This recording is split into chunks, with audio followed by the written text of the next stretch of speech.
Welcome, everyone, to Beyond the Crucible. I'm Gary Schneeberger, the co-host of the podcast and the communications director for Crucible Leadership. And you have clicked play, subscribe, listen to a podcast that deals in what can be a difficult subject, in crucible experiences, those painful moments in life, failures, setbacks, those things that kind of knock us off our feet, derail us, change the trajectory of our lives.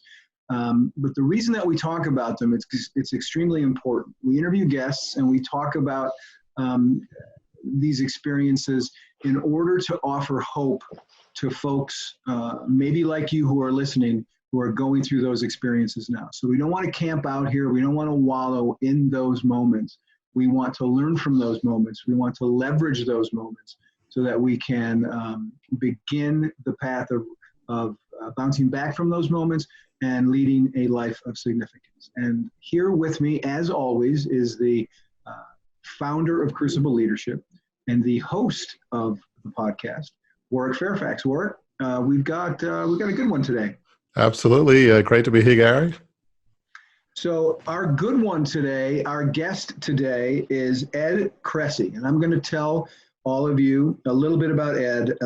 I've got to say before I read Ed's bio that we always ask guests to submit biographies to us that I can read on air, and Ed's has the best lead, the best beginning I've ever had someone submit to us. And as a former journalist, I like to think I know a little bit about leads, but here's the Ed Kressy story in a few sentences.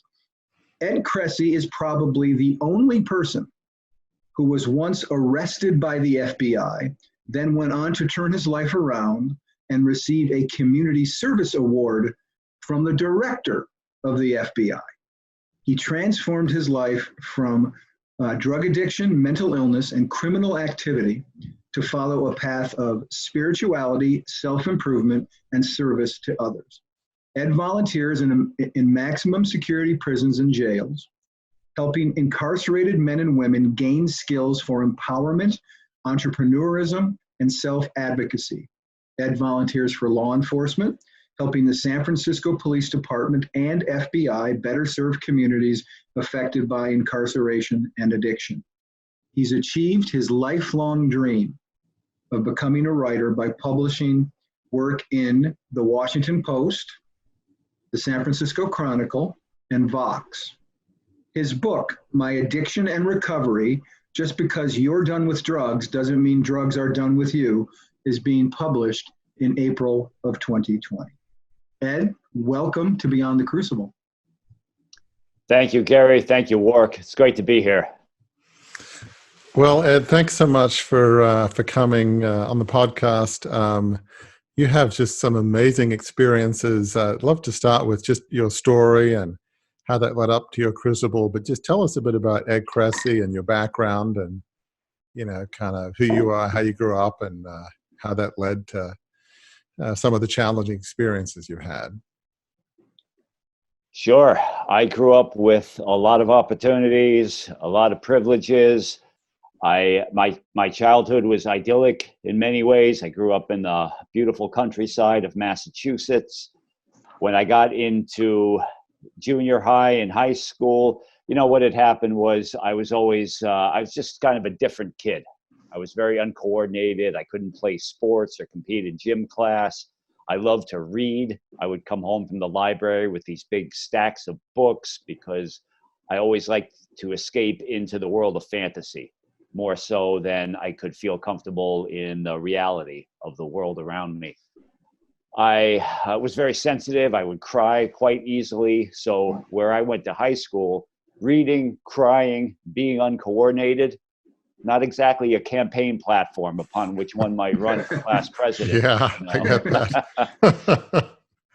So I'll tell you, Warwick, one of the very first things I felt good at was drinking.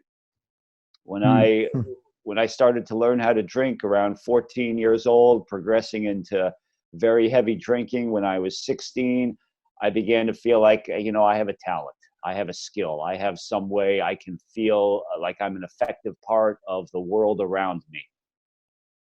The only other thing in my life up till then which had made me feel like that was writing.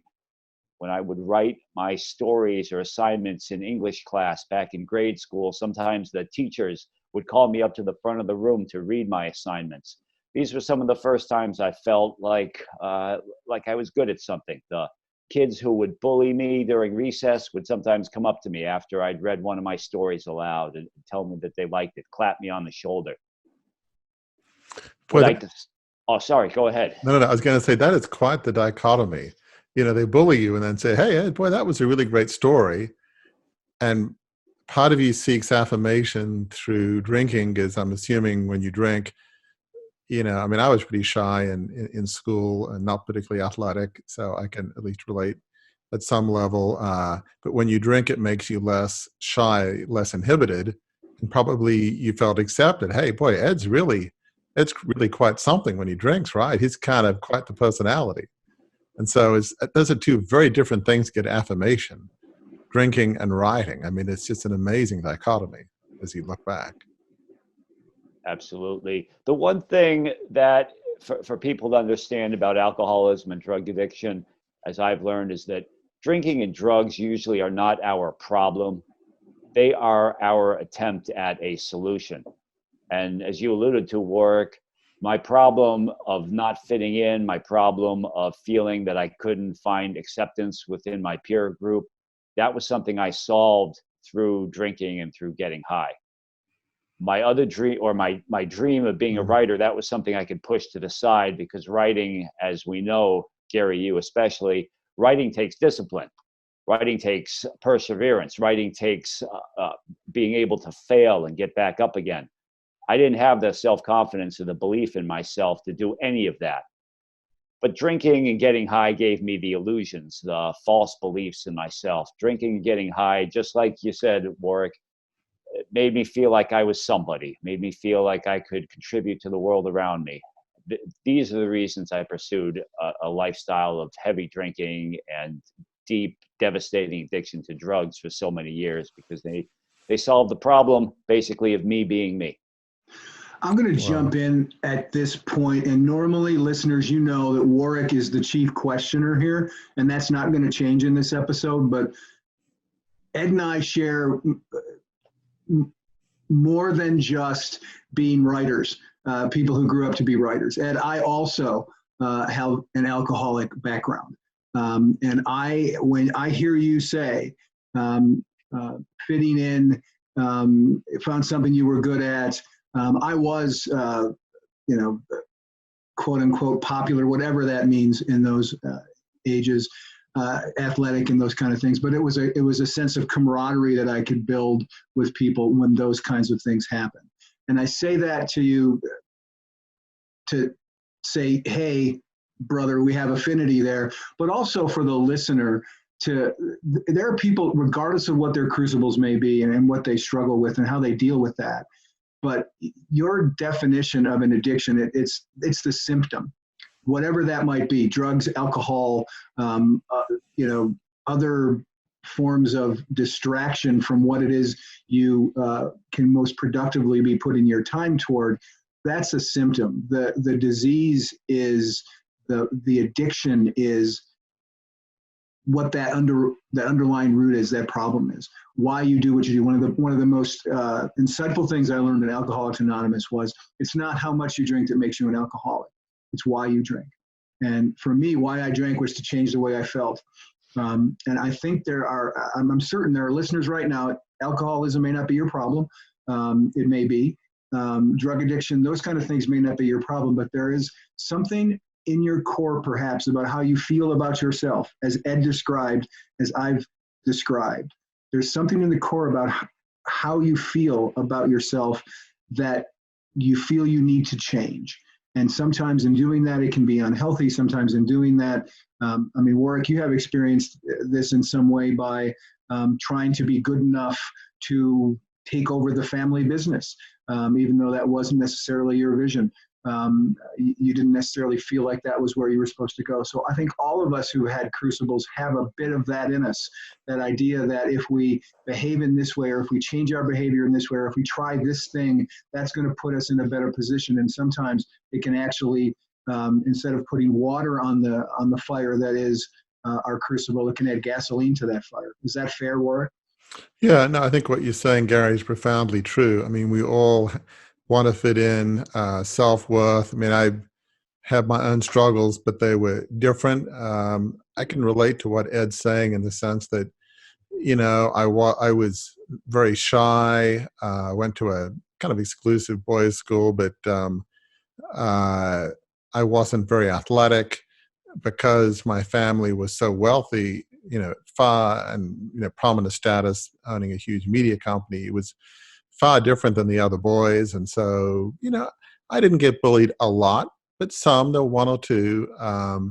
And some would taunt me saying, "Oh, Warwick, you think you're better than us," just because my family had a bunch of money and my dad had some cars, one of which was a Aston Martin that was almost identical to the one that James drove in Goldfinger, funnily enough. But that's another story that was kind of cool. But, and I'd say, no, no, I don't, So, yeah, I mean, I worked very hard and got good grades. And so I don't know, maybe that's, I don't know quite how I coped with it all. But yeah, that sense of not belonging, not feeling accepted. Yeah, I can absolutely relate. So Ed, we're understanding a bit of the why behind some of the really challenging circumstances that happened later. I'm just fascinated by the dichotomy between writing and drinking. I mean, writing you can fail. Drinking, I almost wonder, can you fail at that? I mean, you just drink and will have the desired effect. It's, I don't know, I guess failing and not failing, maybe you don't think about it that way, but it's, maybe, did it feel like easier than writing in a sense? I don't know if that question makes sense, Ed. It makes perfect sense. It did feel easier. Addiction, Warwick, and Gary, it was beautifully put, what you were saying. Addiction usually serves a purpose. The purpose is oftentimes to push us along pathways we otherwise would have never undertaken. That's eventually when we get to living a life of significance and we get beyond our crucible moment. Usually we can look back and see our addiction as driving us towards a goal we otherwise never would have pushed ourselves towards. The other part of addiction is it's a way of avoiding going after our dreams. I've always felt that for the addict, for the alcoholic, certainly the way I was and maybe many others, it's a matter of adopting goals versus pursuing dreams. For many people, goals and dreams are the same thing. A woman's dream is to be a business owner, so her goal is to own a business. A man's dream is to be a marathoner, so his goal is to run a marathon. A goal is something we want to achieve. A dream is someone we want to be. For many people, they're very closely related. For me, and for many other addicts, the dream is to feel normal.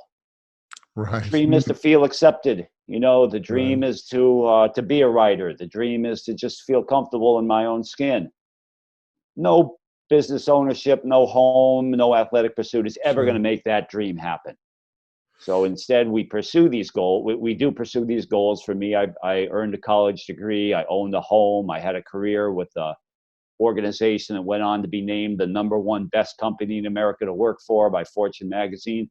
I pursued and I achieved these goals, but they were essentially meaningless because they never were going to get me to my dream of feeling normal, of feeling work, like you said, like I belong. And they weren't going to get me to my dream of being a writer. And I want to talk a little bit about that next phase of your life, college and working for, one of the most admired companies in America. But I almost have this picture of you're in a desert and you see an oasis, but it turns out to be a mirage. You get there and it's not there.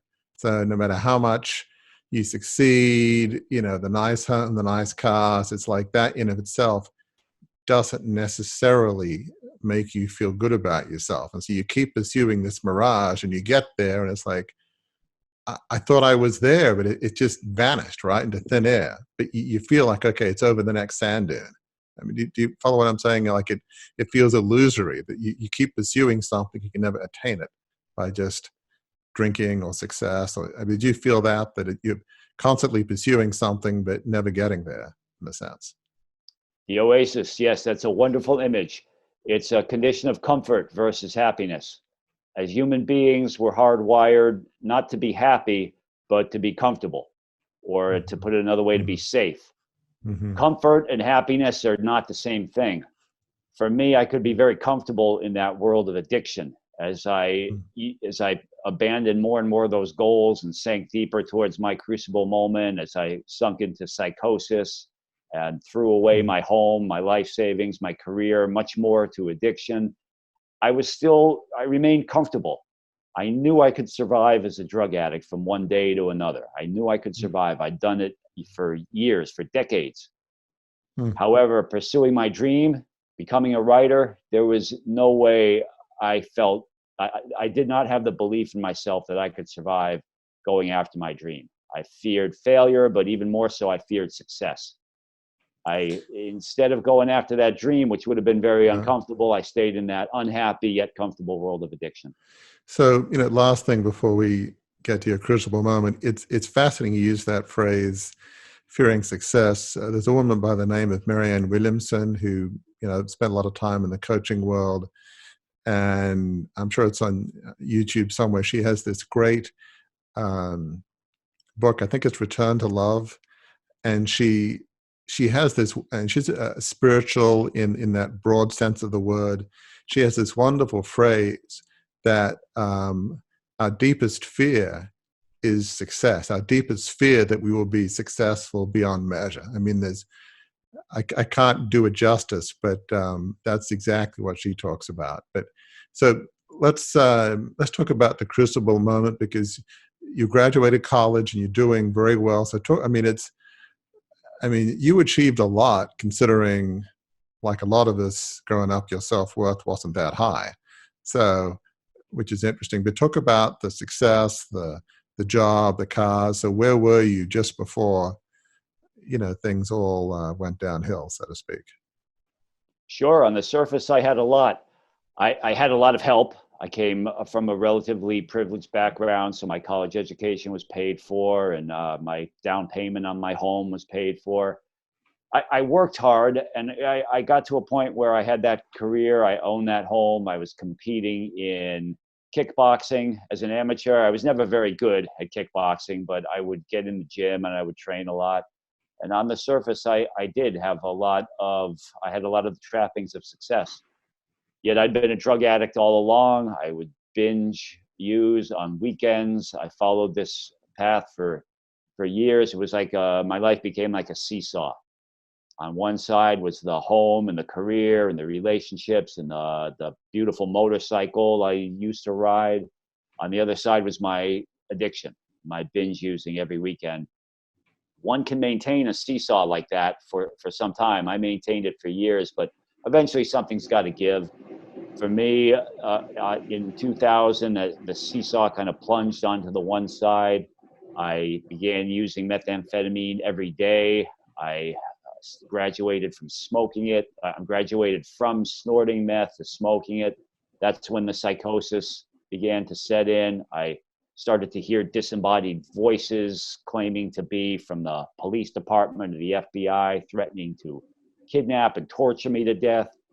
I believed they were trying to pin 9/11 on me, that they were hiring cults and motorcycle gangs to come and kill me. I would rip apart my electronics and punch holes in my drywall looking for hidden surveillance devices. I would see airplanes and helicopters following me, pictures of myself in newspapers and on the internet. This was my life for years and years. I used to carry a .357 pistol everywhere I went because I was afraid of people coming after me.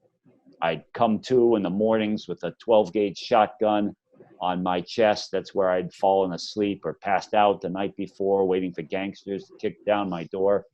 It gets worse and worse. Eventually, I got to a point in 2007, after bouncing in and out of jails. I was stripped naked and locked into a padded cell for 24-hour observation by the sheriff's department.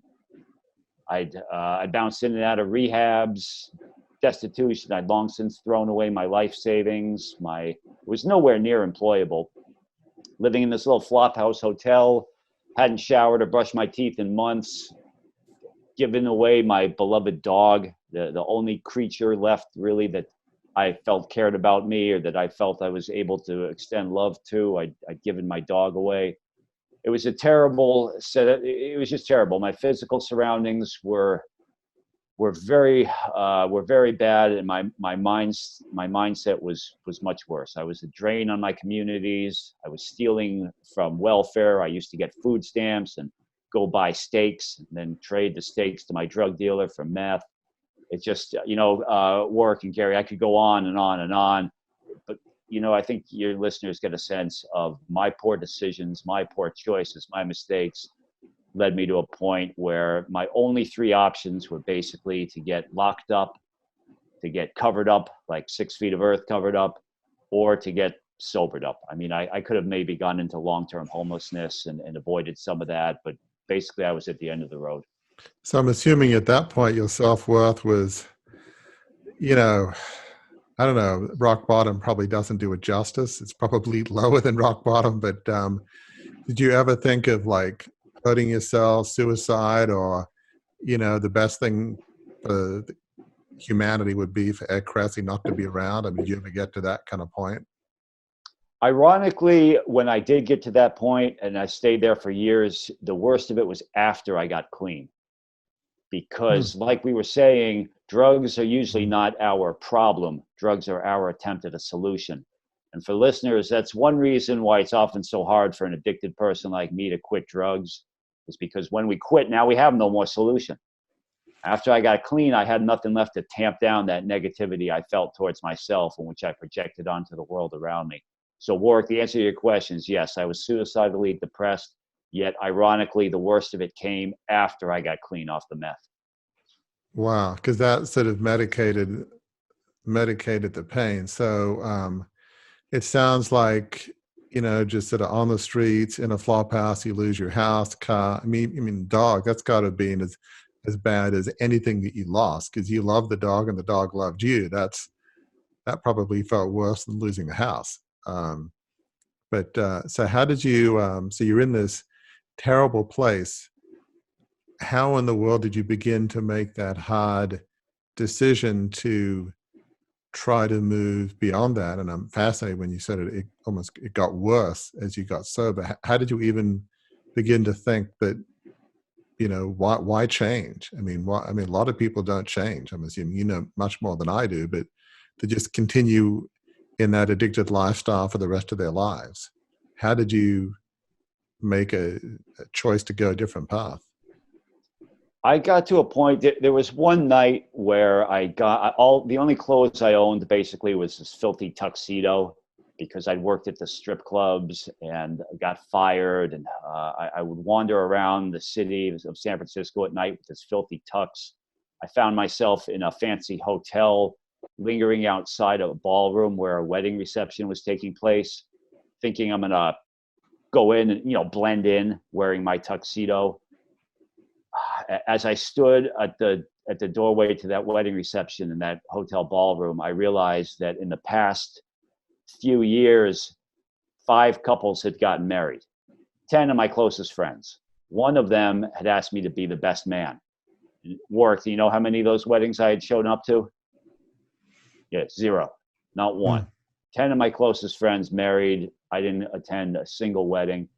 More than that, for years I'd been hearing these disembodied voices, and I considered them my spouses. I'd gotten so attached to this life of the disembodied voices and the FBI conspiracies that I believed I was married to these voices. Something inside me clicked, the wheels turned. I realized, Warwick, I was certainly never going to become a writer. I was never going to be able to contribute to relationships. I was not going to be an effective part of the world around me. I didn't know what a life of significance was at the time. I I wouldn't have been able to use those words or explain what they meant, but something inside me realized it was either a life of significance or no life whatsoever.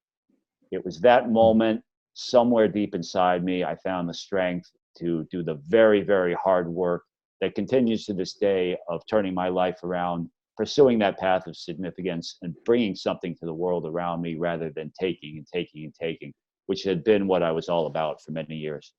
I want to pause here for just a moment for the listener and rewind sort of the last 7 or 8 minutes that we've heard Ed talking.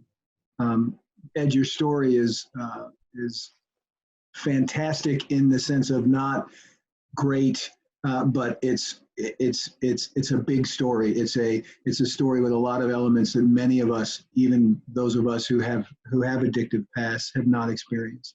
And I want to make sure the listeners don't hear that story and think there's no relevance to you in your own crucible experience, because the point we're at now, what Ed just said, that he had 2 choices. He could live in his crucible as outsized as that crucible was, as hard as it may be for some of us to understand it. He could live in that crucible, or he could learn lessons from it. He could move beyond it and point himself towards significance. That is what all of us face in the crucible experiences in our life. So you, listener, as you're hearing these words, please don't be lulled into thinking that Ed's story doesn't have relevance to you because the experiences of your crucible aren't the same as his. The emotions of your crucible, not feeling worthy,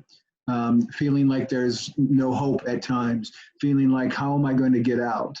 Those feeling like you can't overcome it. You'll never be able to bounce back from it. Those emotions that Ed described, those are universal. Those are things that apply to your situation, your failure, your setback, every bit as much as they apply to Ed's. And as we continue this conversation, as Ed talks now and Warwick and Ed talk about the further bounce back and then the true life of significance that Ed's found, remember that those emotions are universal to all of us who had crucible experiences. Absolutely. Very well said. I mean, we all, pretty much every human struggles with self-worth if they're honest, and just how do you overcome that? That's so true. So Ed, you're in this low point, and I'm sensing that you had a choice, which was to either continue the lifestyle that was so destructive of yourself and relationships. I mean, missing weddings of 10 close friends, that's obviously going to not do your self-esteem any good. It tends to increase the sense of self-loathing and self-hatred, if you will. But I'm sensing this concept of significance, this concept of serving others, that something in there was pretty key to begin those baby steps of moving, try to get beyond just this addictive lifestyle that you were facing. Does that make sense, Ed? That there was something about significance that was part of the key to pulling you out of that? Is that true?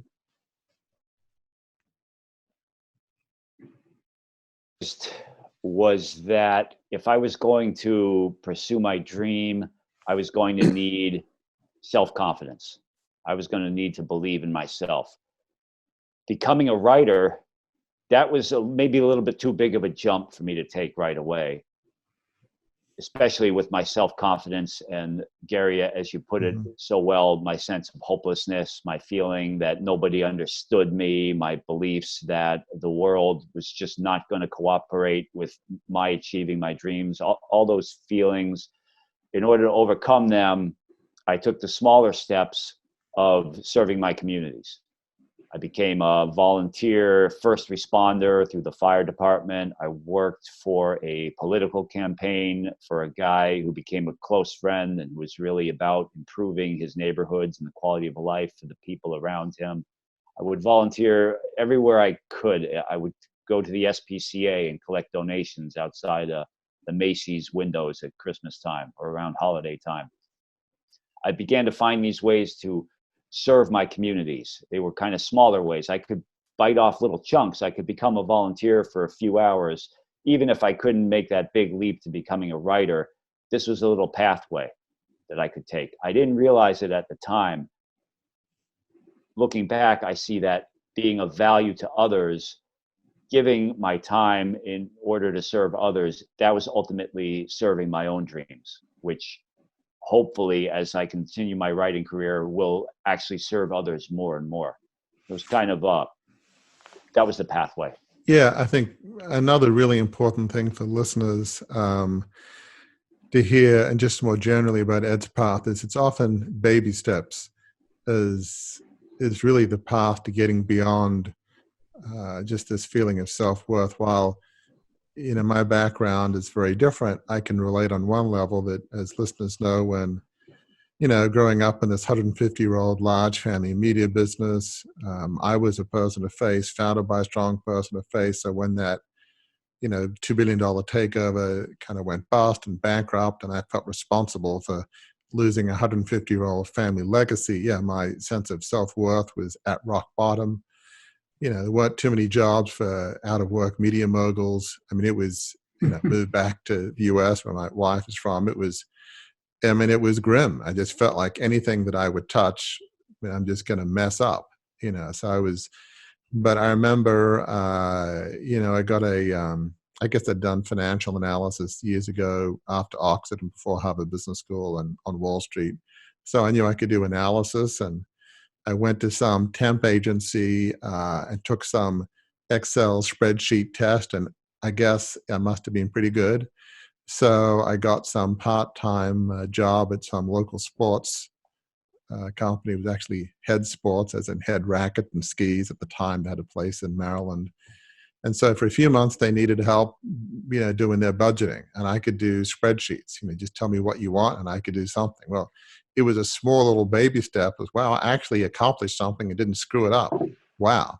So for me, it wasn't initially service to others. And from then I got into financial analysis, business analysis for a aviation services firm, and little bit by little bit. And then the analogy for what Ed's going through. So part of my, what I call almost, drops of grace, if you will. Gosh, there's something I can do and contribute. From there, I got into coaching and on 2 nonprofit boards, a Christian school board that my kids went to, and elder at my church. And obviously the volunteer things aren't paid, but it's like, gosh, have a strategic mindset. I can help with strategic planning and governance. There's something I can do and contribute, even with coaching, which didn't pay a whole lot at the time. Somehow I can help others a little bit by little bit. Again, our backgrounds probably couldn't be more different, but my self-esteem was pretty low. Just little bit by little bit, there were things I could do that contribute and serve others. That gradually, was almost like building a mountain or building a wall. Brick by brick, my self-esteem would bounce back a bit. Does that resonate with you, that like a little bit by little bit, your self-esteem might get, 1% better than the day before as you were volunteering and helping all these folks? Yeah, absolutely. It's the work is very hard to do, to live a life of significance. In order to do the hard work, we need inspiration. So when we serve others and we can see how others are overcoming their own obstacles, oftentimes that gives us that inspiration to do the hard work to overcome our obstacles. That's definitely how it was for me. So talk about the next chapter in your story, because you mentioned before, okay, you made a decision that you were going to try to tackle, addiction. You're doing things to help others, volunteering your community. But you said it almost got worse when the numbing effect of addiction wasn't there.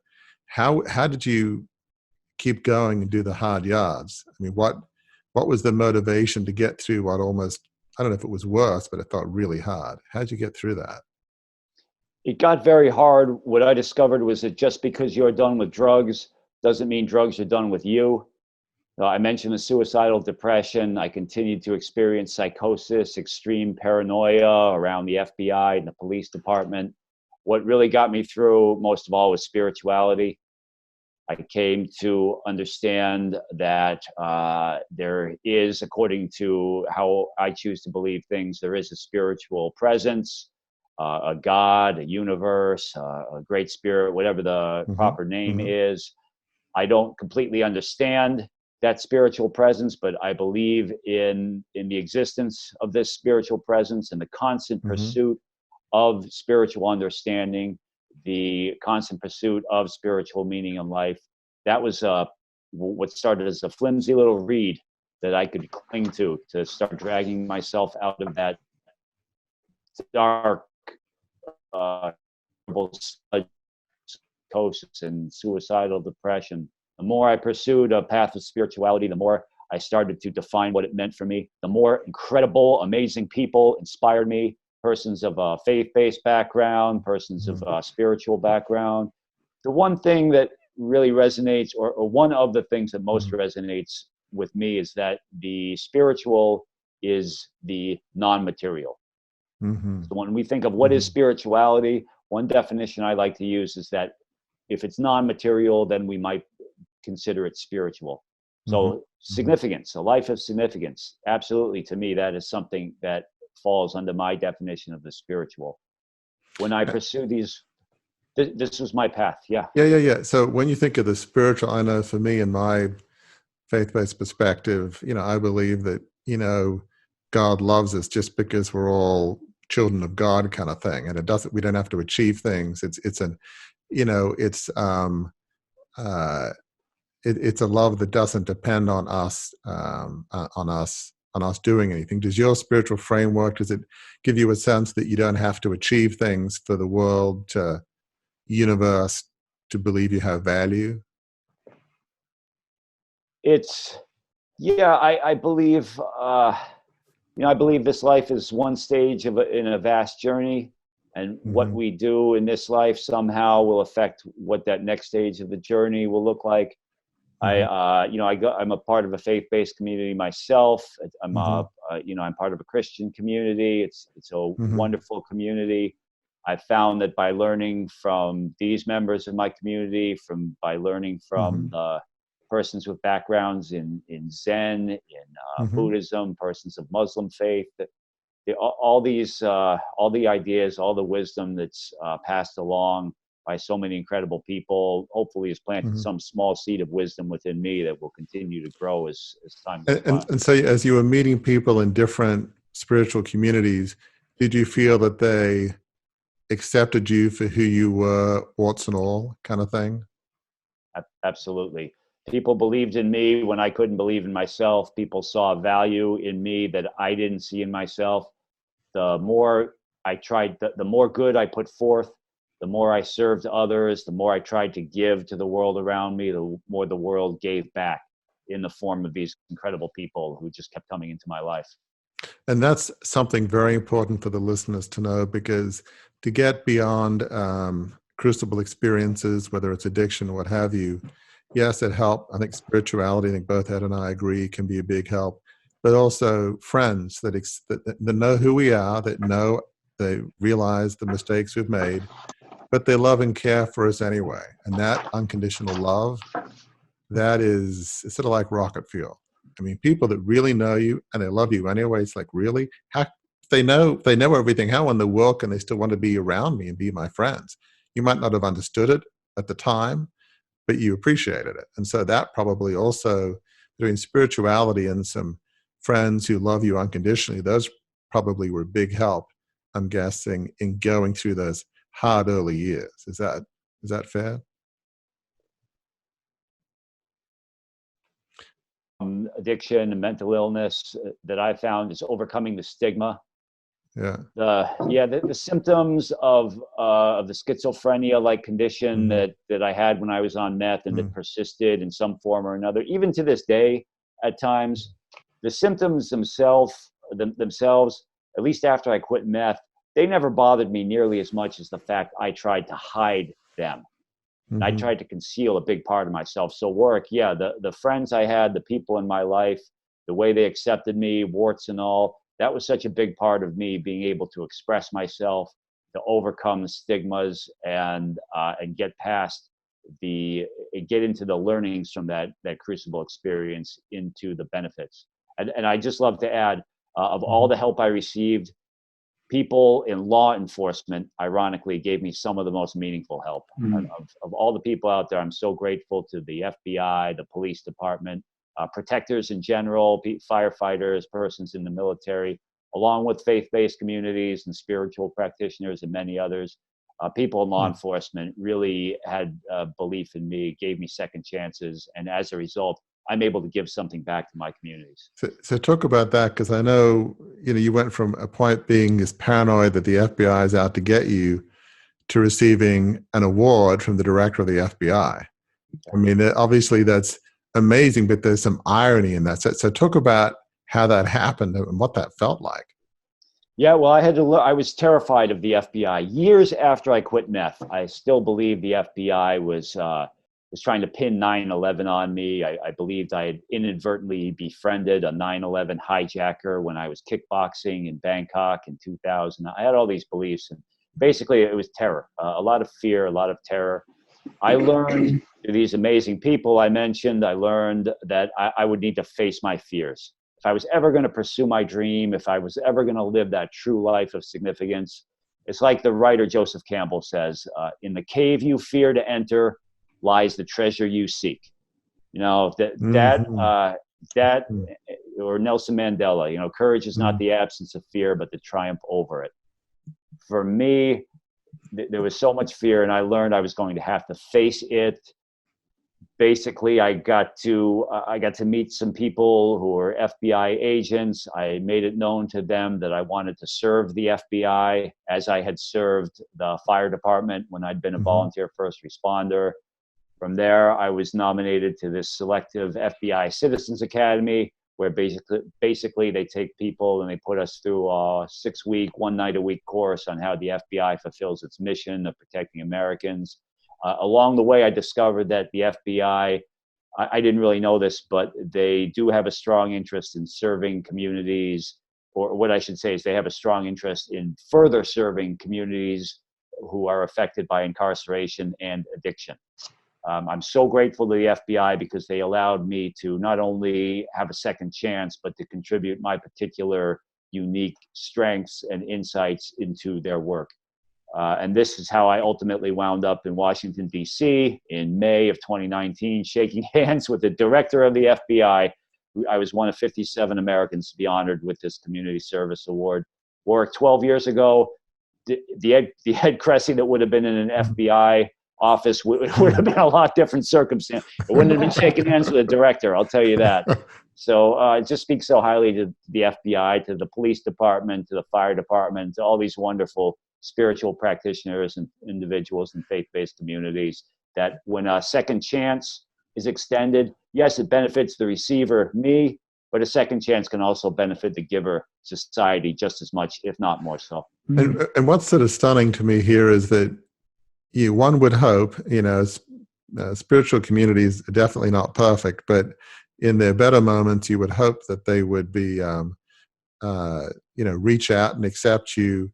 But you found love and acceptance from, law enforcement, that they, you'd think law enforcement are all about convicting people, putting people away, but they kind of gave you a second chance, that they knew your record, so to speak, or the things that you struggled with, but yet they accepted you and welcomed you anyway. I mean, talk about how that felt, because that's an amazing story that I think most of us don't really think about, that law enforcement accepting us and almost, wanting to give us a second chance. So talk about that.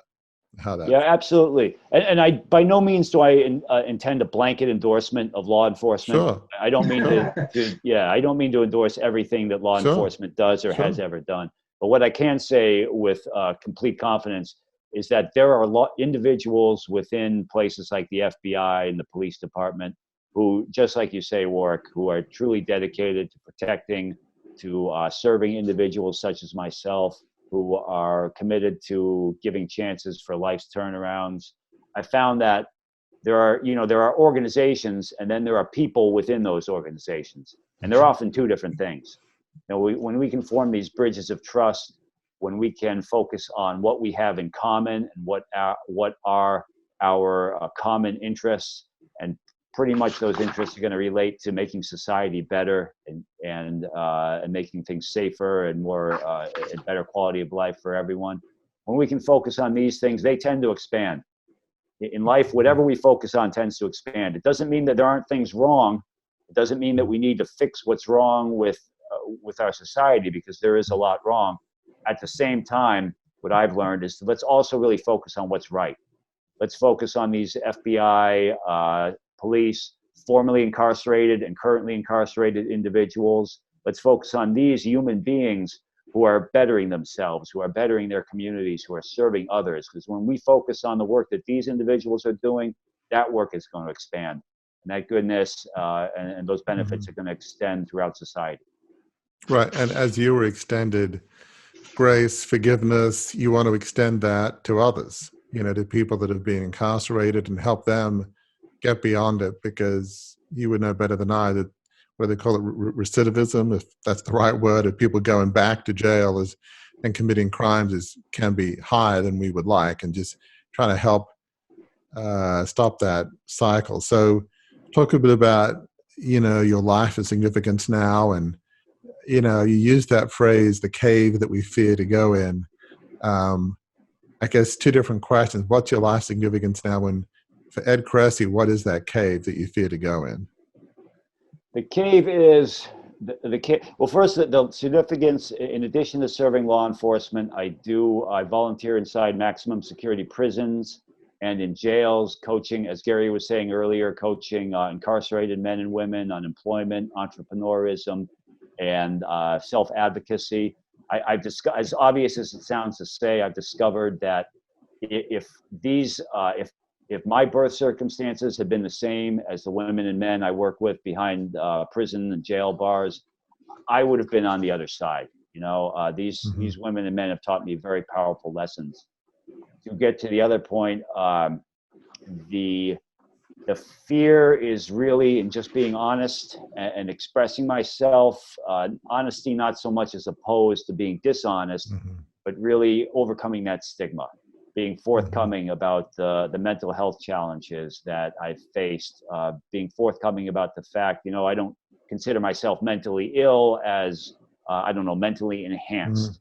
You hear about people who've viewed reality in different ways, yet have served their societies incredibly well. Abraham Lincoln, Martin Luther King, the list goes on and on. So the fear is in just being honest, overcoming stigmas, and in doing so, bringing more and more value to the world around me in some small way, like so many incredible people have brought value to my life. I think that's so true. I think you mentioned Abraham Lincoln. He suffered from what they called at the time melancholy. That was the word that they used. I don't know that we know quite what that means, but he did suffer bouts of depression, of just feeling low, in the blues. What does that mean? I don't know, but it means something. There was something that he struggled with, yet obviously he was able to, despite that, contribute. It didn't stop him contributing to the country and, the Emancipation Proclamation and so many other things. So that's important for the listener to know. And just, you serve so many people and so many communities, and just the sense that people accept you for who you are, because we all have made our mistakes. Some are more public than others, and just say, it's okay. You try to atone as best you can. You try to avoid making the same mistake, but we're all human, and just that sense of accepting that it's okay to be broken. I mean, is there any person on the planet who's not broken in some fashion? I've not met them. Some are better at hiding it than others.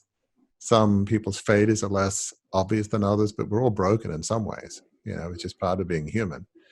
Does that make sense? If you realize as you're talking to other people and got to know them, that how many perfect people have you met that have never struggled, never had divorce, never made mistakes? Have you met too many of these perfect people in your travels? Well, one of the most inspiring books I've read is by, and first of all, I should say, by no means do I mean to compare myself to Dr. Martin Luther King or Abraham Sure. Lincoln. Yeah. No. These people are inspiring. Sure. But Nelson Mandela, I've read his book twice, Long Walk to Freedom, and I think he fits well into the mold of a human being who, like the rest of us, is flawed, was flawed. Yet he perseveres nonetheless, and you can look at the wonderful things, the amazing things he's done to the world, and continue. His spirit continues to do.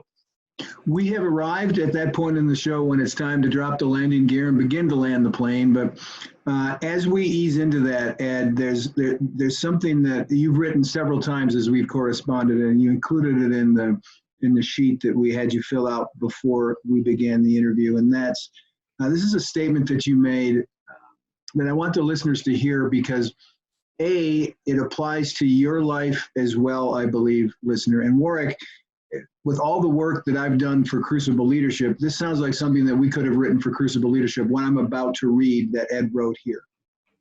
Examine whatever you're doing at a given moment. Any action you're taking, thought you're thinking, words you're uttering. Does it contribute to your spirituality, to your self-improvement, or service to others? If not, change what you're doing. What's your reaction to that, Warwick? And Ed, maybe you can expand on that. Yeah, I mean, I think that's true. When I think about, self-worth is tied to significance, because if you try to build money and success, I grew up with about as much money and power as you can, and I didn't see too many people that that really felt that good about themselves, or certainly had happy lives.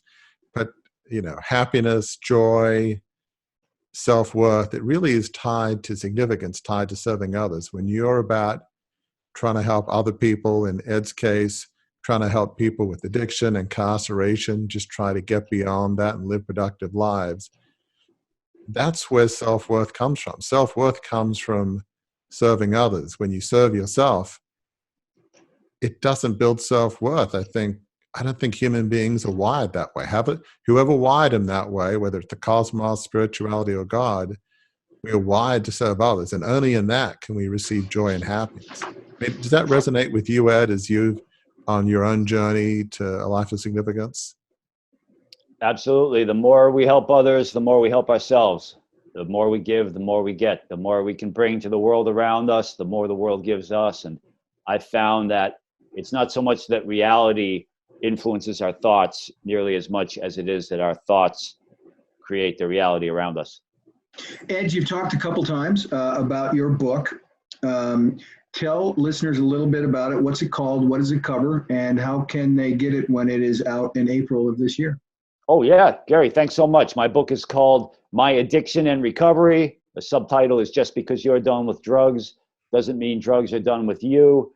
It's available right now on my website, www.edkressy.com. That's just my name.com. And the book covers the story that we've been talking about, how second chances, yes, they benefit the person who receives the second chance, but they also benefit society and the persons who give those second chances. And Ed, I just want to say, I think at that cave you mentioned that, we're all afraid to go into, it sounds like growing up, for you, that was writing. And there's a lot of things you're doing now to contribute to society with law enforcement and people behind bars and who suffer addiction. But the fact that you're writing, that to me is a wonderful thing, because it's something that you were afraid of probably your whole life. And you're doing it. When we conquer our deepest fears and pursue our deepest longings, ones that are actually can be productive, that's a beautiful thing, don't you think? I mean, I think it's a wonderful thing that you're writing, because that can't have been easy, because to get to a point where you could do that, I mean, that says a lot, doesn't it? Yeah, well, think about your life, look back upon your life years and years from now. What do you want to have looked back upon? What do you want to have to show for it? It probably won't be a bank statement. Probably won't be, a financial statement. It probably won't be a home or a car. what you're going to want to have to show for your life when you're ready to go to the next stage of the journey, as I believe, many of us in some form, or all of us perhaps in some form will. What are we going to want to look back upon? And it'll be just like you're talking about, Warwick, that life of significance, that having brought something of value to the world around us. These are probably the things we're going to want to look back upon at the end of our lives and say that we've done. That is an excellent place, Ed and Warwick, to end our conversation today.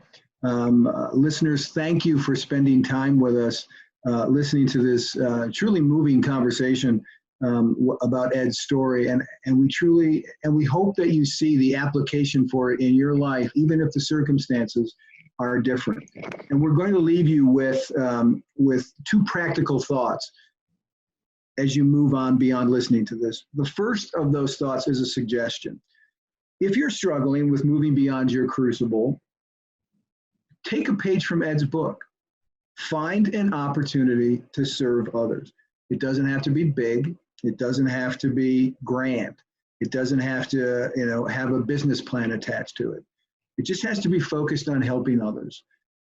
What you will find is that in addition to helping others, you'll find what Ed's described, what Warwick's described, and many things that he's talked about and written about in Crucible Leadership. It helps others, but in the process of helping others and getting your mind off of your crucible, off of your bounce back, off of your trials and struggles, you'll also help yourself. So that's practical tip number one, is a suggestion.